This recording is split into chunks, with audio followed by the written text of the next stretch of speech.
I want you to understand a little bit about how time is spoken about, or what is the concept of time back in those days, or according to our Hindu culture, Hindu scriptures. How do they talk about time? Now, if I have to tell you that, okay, be here by 3:30 p.m. So we have a concept, or we have a thinking about, oh, when she says 3:30, probably this is the time. This is how it should look. Imagine 3:30 at a time when you did not have a watch. No. I'm just asking you to think about it. You did not have a watch. You didn't have a phone. You didn't have any device which would say appropriately that yes, this is 3:30 now. Then how would you perceive the time 3:30 as? So if it's like the afternoon and the sun is it's very sunny outside, then you would know that it's in the Exactly 3:30. That's not possible, right? There's something called a sundial. Sundial, something like sundial. Yeah, sundial was one thing. If it is right on the top of your head, that is true in places where they were closer to the equator. In places where they are closer to the equator, sun would be on the top exactly at 12 o'clock. But sun would not be on the top in areas like Canada or Australia, or closer to North Pole, closer to the South Pole. So that was different. So if I have to tell you to what time period Rama belonged, it would be very difficult to tell you guys in terms of, okay, this is the number of the year that he belonged. So first I will come from the minutest period of time, amount of time that we could get to. If you have to say that in today's context, how would you say that? The tiniest amount of time. What is it called? Seconds? Second. You're right. Millisecond. Millisecond. Microsecond. Nanosecond. 1,000th portion of a second. Right? Likewise, back in those days, it is called Krita. Krita is It's not called Krati. Sorry. It is called Krati. Krati is 34,000th second is Krati. So it is like this. All of you understand fractions, right? Yeah. This pencil is not working. Pen is not working. Last year, can you find a marker? Go down and find it. There was one downstairs. Yeah, go get one from downstairs. Sorry, I'm making you go up and down so many times. So Krati is 34,000th second, portion of second is Krati. And then there is something called Tuti. Tuti is 300th portion of a second. And then 2 Tutis is called 1 Kshana. We use this word Kshana very frequently in our conversations. I'll be back when we are talking in Telugu especially, and Kshanalo vasta antaru. And I'll be back in just like this, fraction of a second. It's not even 1 second, it is fraction of a second. So 2 Tutis is 1 Kshana. And 30 Kshanam is 1 Vipal. And 60 Vipals is a Pal. Pal is very frequently used in Hindi. You must have heard this word Pal in lot of songs also. Like Pal bhi nahi ji sakti, aapke bina, something like that. Some poetic way of saying. So Pal. And then 60 pulses, one ghadi. So 1 ghadi is 24 minutes. So let's talk about this from ghadi, okay? 1 ghadi is 24 minutes. And 2.5 ghadis is 1 hour. You can do your math. Artisan kids. Does it equate to 60 minutes? Yeah. And then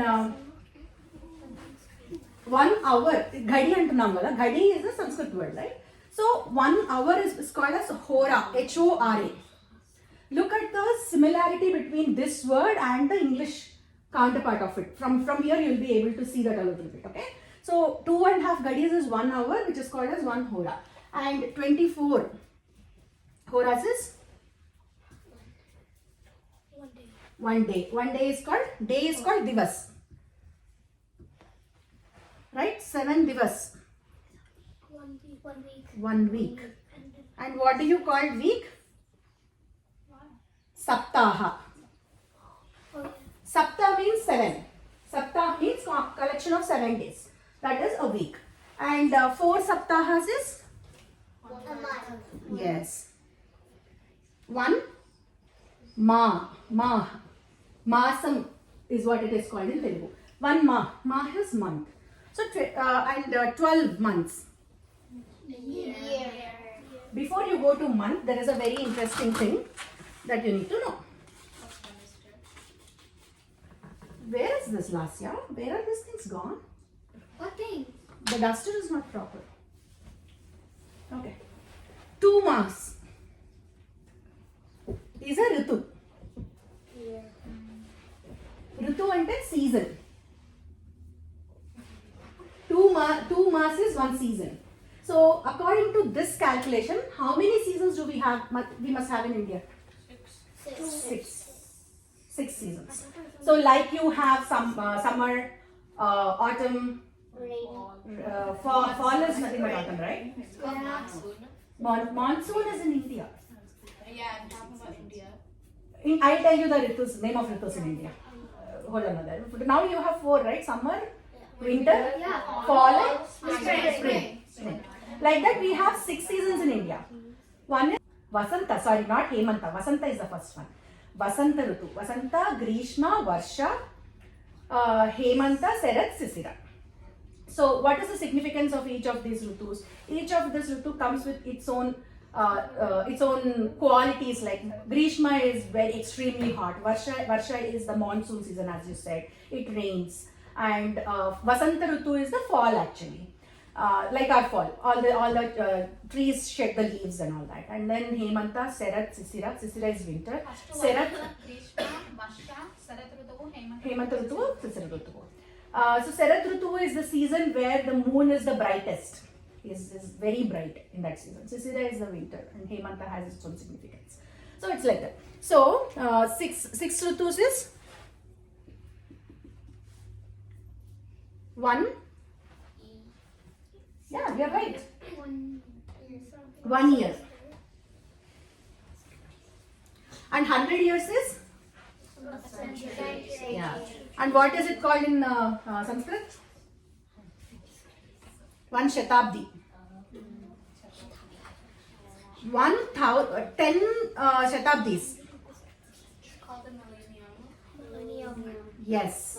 And it is in our context in Sanskrit, it is called Satasahasrabdi.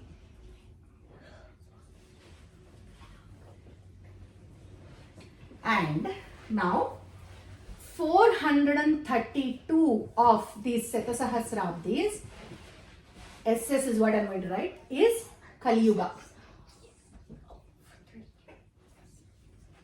You get it? Yes. What is Kali Yuga? The one that we're living in. The one that we are living in, that you are right.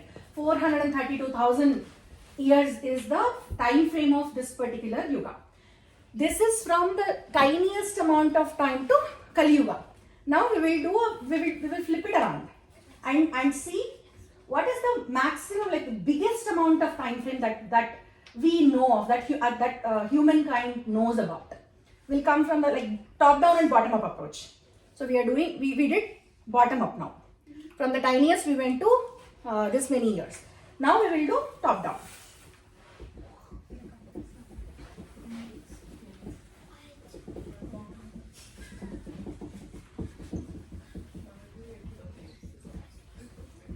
Now when we do that, there is something called one Kalpa.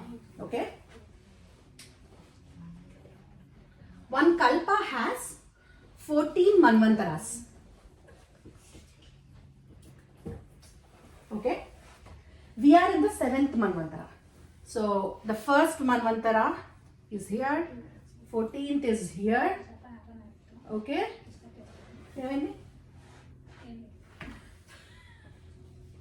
First is here. 14th is here. We are right in between, which is 7th Manvanthara. Okay.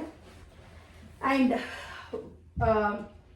each Manvanthara again has 71 Mahayugas. 71 Mahayugas. It is little theoretical in nature, but I'll tell you why I'm explaining it to you.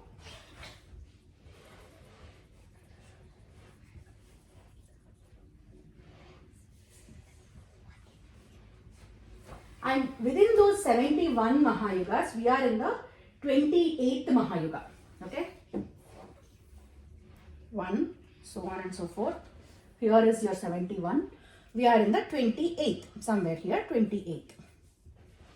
Each Mahayuga will have 4 yugas. Okay? We are in the 7th Yuga.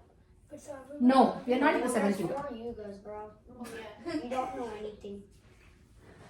So the first one is Satya Yuga. Okay?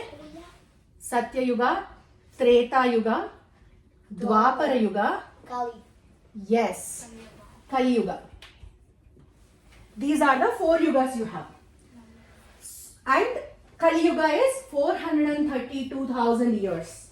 Put together, the time frame is Kali Yuga. That is the tenure of Kali Yuga. Right? 19th century starts from a particular year to this year. This millennia starts from this day to this day. Similarly, Kali Yuga starts and spans for 432,000 years. Then what is the duration of Dwapar Yuga? Any guesses? Mahabharat. Mahabharat happened in Dwapar Yuga, but we will come to that. Which Mahayuga it happened, we will talk about that.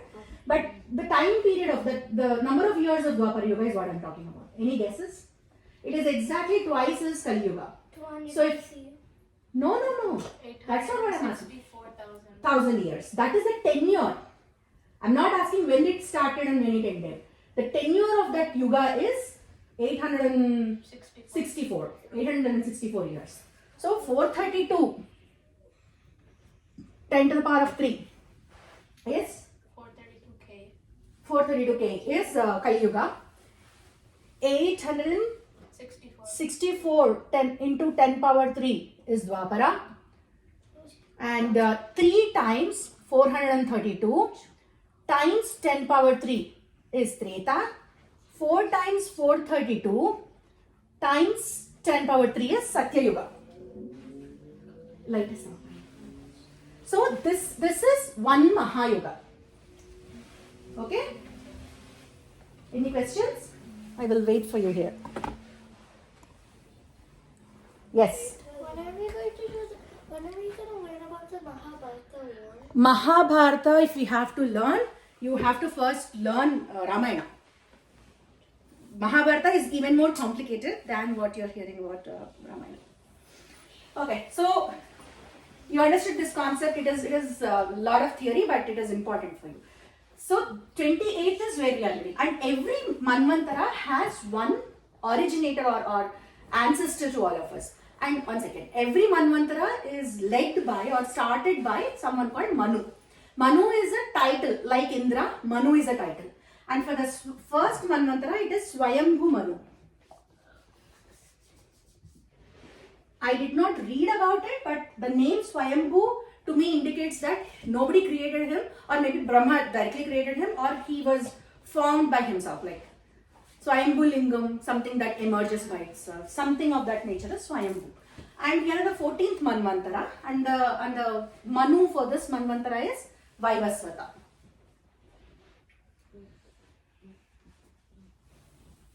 And we are in which Kalpa? No, sorry, we are in this Kalpa. And name of this particular Kalpa is Shvetavaraha Kalpa.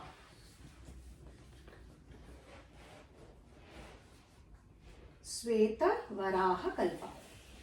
So we have this habit of tradition of doing a lot of pujas in this community, right? Next time, whenever there is a puja happening, at the very beginning of the puja, you can observe this. The priest, whoever comes, says this mantra: Shvetavaraha Kalpe, Vaivasvata Manvantare, Kali Yuge, Pradhama Pade. He says that. That is, we are telling the God our timeline, where exactly in the timeline we are in, and from which geographical location we are offering our prayers. So first thing is timeline mentioned, right? Shvetavaraha Kalpe, Vaivasvata Manvantare, Kali Yuge, Pradhama Pade. So Kali Yuga is divided into 4 parts. And we are in the first part. Pradhama means first. We are in the first part of Kali Yuga. Okay? And then immediately we will switch into the geography. If we were to be in India, we would say Jambudvipe, Bharatavarshe, Bharatakande, Meru Dakshina Dikbage. So it means our India is geographically called as Jambudvipam. The entire structure of Europe, Africa, India, everything is one, right? Connected. These continents are connected, right? The entire thing is called Jambudvipam. Similarly, the place where we are living is called Kraunchadvipam. So when you hear any priest saying this mantra here, he would say Kraunchadvipe, America Kande, Dakshina America Dikbage, something like that. I mean, Uttar America Dikbage. Uttar means north, Dakshina means south. He would say all this. And Jambudvipe, Bharatavarshe, Bharatakande is our particular Bharat ka land, India's land. Meru Dakshina Dikbage. Meru is a very huge mountain range that spans across India, in the middle of India. So we are telling the god that we are in the southern part of that Meru mountain. Meru Dakshina Dikbage, Sri Sailasya, Vayuvya Pradeshe, Isanya Pradeshe, whatever. So Vayuvyam, Isanyam, all these things are directions. East, west, north, south, northeast, northwest, southeast, southwest you have, right? Like that. So why do you take the name of the place Sri Sailam? That is because Sri Sailam is one of the 12 Jyotirlingas. It is ruled by Shiva. So we tell the god that I am in this precise location, which is in this direction from the nearest Jyotirlinga. And for Andhra Pradesh and Telangana, where most of us are from, the nearest Jyotirlinga is Sri Sailam. That is why we give our references from Sri Sailam. I am in the northeast. From Sri Sailam, I am in the southwest. Something like that. That is how we tell God from where we are offering the prayers and then proceed on to the next parts of the puja. So I hope I'm making sense. It's not overwhelming. If it is, you can go back and listen to the video again. Okay. Now we are in the 28th Mahayuga. In this Mahayuga, there was the Dwapara Yuga, and in Dwapara Yuga of 28th Mahayuga, Sri Krishna was born. So Sri Krishna belongs to our Mahayuga. Okay, that is why he is kind of 5,000-ish years old from today, from this day. When is Rama born in that case? Treta Yuga. But that Treta Yuga is not from this 28th Mahayuga. He belongs to 24th Mahayuga. Okay? He is somewhere here, 24th. In 24th Mahayuga, there would have been Satya Yuga, Treta Yuga, Dwapar Yuga and Kali Yuga, right? In this Treta Yuga, Rama was born. 24th. So now, whenever you get some time, do some math and tell me how many years Rama was before us. Okay? Yes? Are we supposed to memorize all No, you don't have to memorize. Next time when I'm telling you that, okay, this particular person belongs to this yuga, then you should have at least a very fair understanding of what it is. You should not be thinking like, what is this yuga, what is this all about, and why what is she even talking about, right? You should have some fair understanding of, oh, I remember vaguely that there were 4 yugas, so probably this is a 3rd yuga that he belongs to, or 2nd yuga that he belongs to. I want you to have that high level understanding. When you grow older, if you have interest, you can again revisit this information on the internet and read about it, or you can visit the video that we are going to make, right? Okay, so what else? And why is this division of time? Why do you want to have 4 yugas? That is because in the Satya Yuga, there is nothing called adharma. Dharma was flourishing in every walk of life. Dharma was always there. Nobody deviated dharma. Nobody had any interest of deviating dharma. They were always going by dharma. And then came Treta Yuga. Treta Yuga, they were following dharma, but there was some discrimination, like people like Ravana, who desire a lot. So those kind of people were there. So dharma was also again divided into 4 parts, 4 portions. So all the 4 portions were followed in Satya Yuga. 3 were followed in Treta Yuga. 2 followed in Dwapara Yuga. Only 1 part of dharma is followed in Kali Yuga. That is answer to your question. I had told kids that this is the worst possible times that we are living in. That is because dharma is followed only in 1 portion. All the 3 portions are not followed. So you see a lot of unfairness in the society. You see a lot of people being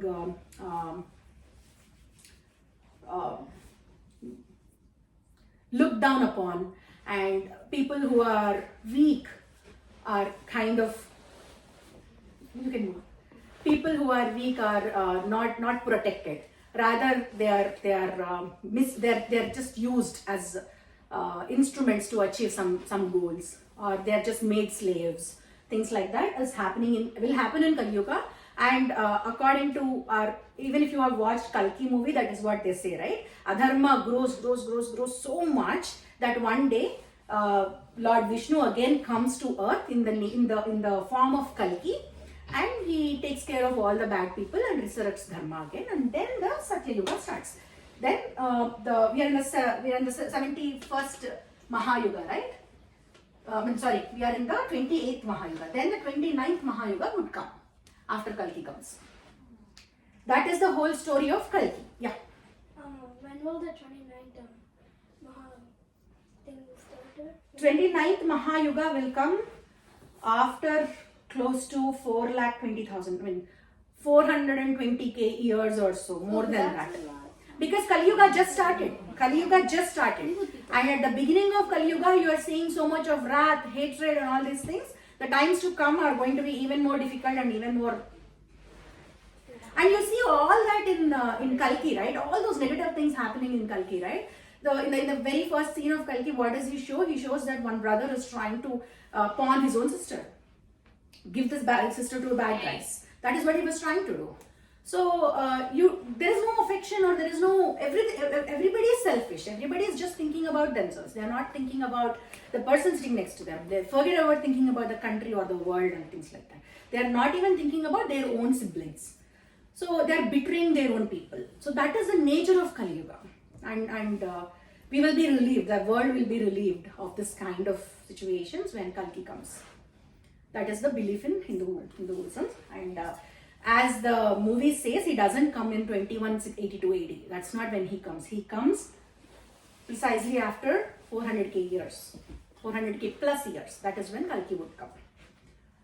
So that is why I say these movies are good to rake up the interest and go and find out the real truth behind them. But don't follow the movies and don't trust them. Like, don't trust. Have that thing in mind. This may or may not be true. Let me go and investigate a little bit.